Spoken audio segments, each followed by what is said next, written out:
નમસ્કાર મિત્રો, સ્વાગત છે તમારું અમારી યુટ્યુબ ચેનલમાં। મિત્રો, કમિશનર શ્રી આરોગ્ય, તબીબી સેવાઓ અને તબીબી શિક્ષણની કચેરી ગાંધીનગર દ્વારા સ્ટાફ નર્સ વર્ગ 3ની ભરતી જાહેર કરવામાં આવી છે।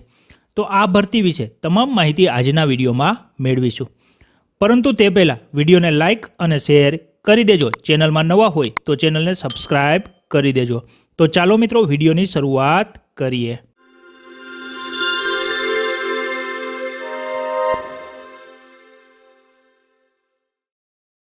મિત્રો, આ જે ભરતીનું નોટિફિકેશન છે તે કમિશનર શ્રી આરોગ્ય, તબીબી સેવાઓ અને તબીબી શિક્ષણની કચેરી ગાંધીનગર દ્વારા જાહેર કરવામાં આવ્યું છે।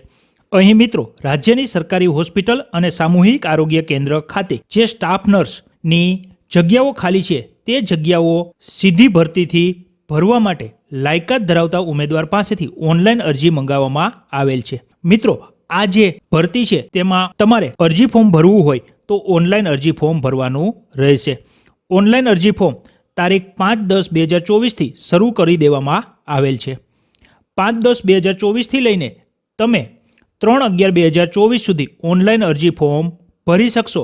અરજી ફોર્મ છે તે ઓજસનું પોર્ટલ છે, ojas.gujarat.gov.in નામની જે વેબસાઇટ છે તેના પર જઈ 3/11/2024 સુધીમાં ઓનલાઈન અરજી કરી દેવાની રહેશે।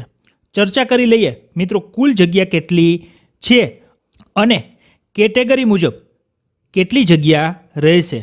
તો કુલ 1903 જેટલી જગ્યાઓ છે અને આ જે 1903 જગ્યા છે તેમાં એસી કેટેગરીના ઉમેદવાર માટે 92 જેટલી જગ્યા રહેશે। એસટી કેટેગરીના ઉમેદવાર માટે 189 જેટલી જગ્યાઓ છે। એસીબીસી ઓબીસી કેટેગરીના ઉમેદવાર માટે 510 જેટલી જગ્યાઓ છે। ઈડબ્લ્યુએસ કેટેગરીના ઉમેદવાર માટે 192 જેટલી જગ્યાઓ છે, જ્યારે જનરલ કેટેગરીના ઉમેદવાર માટે 920 જેટલી જગ્યાઓ છે। આ જે 1903 જગ્યાઓ છે તેમાંથી 210 જગ્યા છે તે શારીરિક રીતે વિકલાંગ વ્યક્તિ માટે અનામત રહેશે અને તમામ કેટેગરીમાં 33% જગ્યાઓ છે તે મહિલાઓ માટે અનામત રહેશે। ચર્ચા કરી લઈએ પગાર ધોરણ વિશે કે ઉમેદવારને કયા પગાર ધોરણ મુજબ પગાર મળવાપાત્ર રહેશે। તો ઉમેદવારને પ્રથમ 5 વર્ષ સુધી ફિક્સ પગાર આપવામાં આવશે। દર મહિને ₹40,800 ફિક્સ પગાર મળવાપાત્ર થશે। 5 વર્ષ પૂર્ણ થઈ જશે એટલે પે મેટ્રિક્સ લેવલ 5નું જે પગાર ધોરણ છે તે મુજબ પગાર આપવામાં આવશે, એટલે કે ₹29,200થી લઈને 92,300નું જે પગાર ધોરણ છે તે મુજબ ઉમેદવારને પગાર મળવાપાત્ર રહેશે। ચર્ચા કરી લઈએ એજ્યુકેશન ક્વોલિફિકેશન એટલે કે શૈક્ષણિક લાયકાત વિશે। અરજી ફોર્મ ભરવા માટે ઉમેદવારની શૈક્ષણિક લાયકાત કેટલી હોવી જોઈએ? તો ઉમેદવારોએ ઇન્ડિયન નર્સિંગ કાઉન્સિલ અથવા તો ગુજરાત નર્સિંગ કાઉન્સિલ દ્વારા માન્ય સંસ્થાઓમાંથી basic BSc nursing regular degree મેળવેલી હોવી જોઈએ અથવા તો જનરલ નર્સિંગ એન્ડ મિડવાઇફરી ડિપ્લોમાનો કોર્સ પાસ કરેલ હોવો જોઈએ। સાથે સાથે ઉમેદવારે ગુજરાત નર્સિંગ કાઉન્સિલમાં નર્સ અને મિડવાઇફનું કાયમી ધોરણે રજિસ્ટ્રેશન કરેલું હોવું જોઈએ અને સમયાંતરે રિન્યુઅલ કરાવેલ હોવું ફરજિયાત છે। ઉમેદવાર પાસે ગુજરાતી ભાષા અથવા તો હિન્દી ભાષા અથવા બંને ભાષાનું જ્ઞાન હોવું જોઈએ। ચર્ચા કરી લઈએ વય મર્યાદા વિશે। અરજી ફોર્મ ભરવા માટે ઉમેદવારની ઉંમર કેટલી હોવી જોઈએ? તો અરજી ફોર્મ ભરવાની છેલ્લી તારીખ છે 3/11/2024। તે તારીખને ધ્યાનમાં રાખીને ઉમેદવારે પોતાની ઉંમરની ગણતરી કરવાની રહેશે। 3/11/2024ના રોજ ઉમેદવારની ઉંમર ઓછામાં ઓછી 20 વર્ષ અને વધુમાં વધુ 40 વર્ષ હોવી જોઈએ, પરંતુ અહીં અનામત વર્ગના ઉમેદવારો છે તેઓને સરકારશ્રીના ધારાધોરણ મુજબ છૂટછાટ મળવાપાત્ર થશે। અનામત વર્ગના ઉમેદવારો છે જેમ કે એસી કેટેગરીના ઉમેદવાર, એસટી કેટેગરીના ઉમેદવાર, એસીબીસી એટલે કે ઓબીસી કેટેગરીના ઉમેદવાર, ઈડબ્લ્યુએસ કેટેગરીના જે ઉમેદવાર છે તેઓને ઉંમરમાં 5 વર્ષની છૂટછાટ મળવાપાત્ર થશે। 40% કે તેનાથી વધારે વિકલાંગતા ધરાવતા હોય તેવા ઉમેદવારને 10 વર્ષની છૂટછાટ આપવામાં આવશે। માજી સૈનિક છે તેઓએ જે સંરક્ષણ સેવા બજાવેલ છે તે ઉપરાંત 3 વર્ષની છૂટછાટ આપવામાં આવશે તથા તમામ કેટેગરીની મહિલા ઉમેદવારને 5 વર્ષની છૂટછાટ મળવાપાત્ર થશે। અહીં મિત્રો, ઉમેદવારને છૂટછાટ આપ્યા પછી પણ ઉમેદવારની ઉંમર છે તે 45 વર્ષથી વધવી જોઈએ નહીં. ચર્ચા કરી લઈએ મિત્રો પરીક્ષા ફી વિશે કે કયા ઉમેદવારને કેટલી પરીક્ષા ફી ભરવાની રહેશે.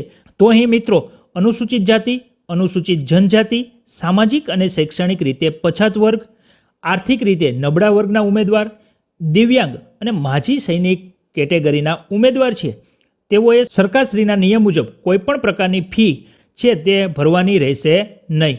તે સિવાય જનરલ કેટેગરીના તમામ ઉમેદવારોએ પરીક્ષા ફી ભરવાની થશે. પરીક્ષા ફી તરીકે ₹300 ભરવાના રહેશે. પરીક્ષા ફી તમે ઓનલાઈન અને ઓફલાઈન બંને રીતે ભરી શકો છો.